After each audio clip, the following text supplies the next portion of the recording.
Dito na. Ikit? Ay, Sme, good morning po. Salamat po. Gusto ko lang sana mag-thank you sa'yo. Is there anything I can do para makapagbayad ng utang na loob sa'yo? Ay, Miss May, hindi huutang yun. Kusang loob ko pong ginawa talaga yun. Masaya na po siguro ako kung magkaroon ako ng 10 points sa langit. Buutan ka kaayoday, no? Sana, kung nasan man yung anak ko ngayon, sana napalaki siya ng maayos.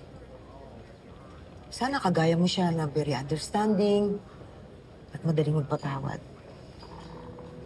Sigurado ako, Miss May, na napakabait po ng anak. Malamang nagmana ho yun sa inyo.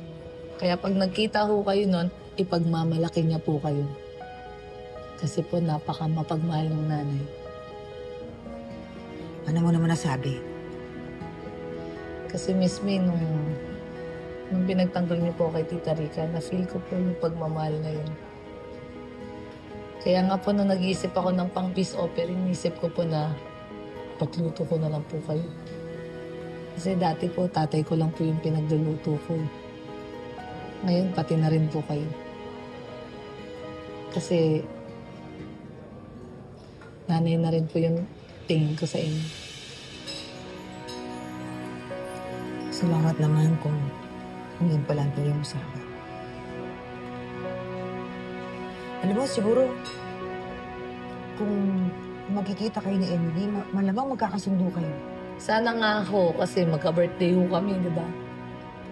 Eh, ano kaya ang itsura niya ngayon?